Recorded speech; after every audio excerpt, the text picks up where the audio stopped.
Hey guys, what's up? It's Saturday and it's Lauren here, and this week on the channel we have one topic, and it has to do with creating safe spaces.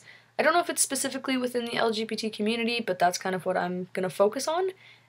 If you can, go back and watch everybody else's videos from this week, because I've been keeping up with all the videos and they have been great this week. There's been a lot of great info, and everyone on the channel is just so well articulated and intelligent, and it makes me really proud to be a part of it. So if you can, go back and watch everybody else's videos, because there's a lot of great information in there. I'm going to kind of focus on the LGBT side of this, creating safe spaces within our community, because it's kind of something I have a bit more experience with. The reason I want to talk about this is because if I could change one thing going back to high school, it would definitely be being more involved in my school's GSA. I came out to maybe one or two friends in the end of high school, and I was not comfortable at all talking about it or being the face of it, and I kind of stayed away from that whole thing, and our school's GSA became kind of this sad little club that nobody cared about, nobody knew what was happening, and it was just nobody cared.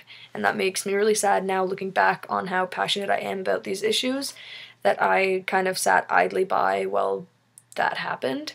If I could go back, that's definitely something that I would change. I think one of the biggest things about creating safe spaces is inclusion. Not making it something that is only for the gays, that you have to be gay to join, or saying to people, why are you here if you're not gay, or what are you doing, are you gay because you are here, or things that I hear a lot at kind of gay meetings or gay clubs or even pride meetups and stuff like that. Trying to make everything inclusive and not make it something that's so out there and different from everybody else is very important, I believe. Like Shayna and Jess were talking about, pride flags are great. I think kind of when I see them up on people's windows or doors or cars and stuff like that, it kind of just gives me this warm, fuzzy feeling of there's other people out there who care enough to show support for it. And I kind of get taken aback every time I come back to the suburbs from Toronto, because I will put a pride flag up on my car, and I get so many weird looks from people in the suburbs, when in Toronto that's just not even something you would think about in most of parts of Toronto. Pride flags are everywhere, especially where I'm from in Toronto. They're up on all the windows and doors of most of the establishments to let everybody know that it's a safe space, and kind of discrimination against gay people in the area of Toronto I'm from is very rare. It does happen, but it's very, very rare. It makes me really proud to see Toronto create our own safe spaces, because just stuff like that, having pride flags up and having people that you know are going to back you up if somebody were to try to discriminate against you, I think just the love and support that Toronto has for all of its people has been something that's really inspirational for me. Moving to Toronto from the suburbs kind of opened my eyes to how exclusive I had been, pretty much.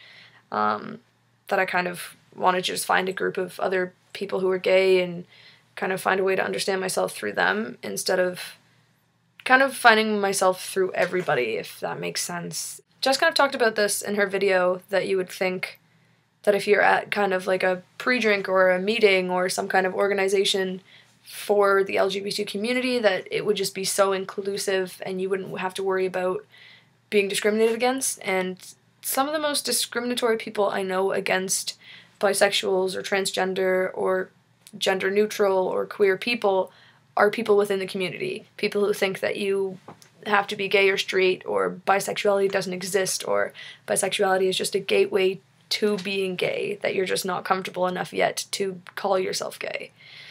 It's things like that that are just so oppressive and really just 5 steps backwards, that trying to tell people how they should feel or what they should label themselves as, or how they should fit in, when that is the exact thing that we are fighting against, and the exact thing I had to fight against to come out, and the friends that I lost and the people in my life that I lost. Just to think, if somebody had said to me, you have to choose right now, or whatever you're choosing isn't valid, or whatever you're feeling doesn't count, is just, it's such a wrong way to go about things. And I would think that people within our own community would be the people to kind of step up and say, whatever you are feeling is okay. If you don't know yet, that is okay. If you don't know who you are, that is okay. If you don't know who you like, who you want to be, what gender you are, it doesn't matter. that doesn't define you as a person. And I think just attitude changes and adjustments are a big part of creating a safe space and just making everybody feel like whatever they are or whoever they are is okay. So that is it for my video this week, guys. I will see you guys all next Saturday. I hope you guys all have a great rest of the weekend. If you're in Canada, it's a long weekend.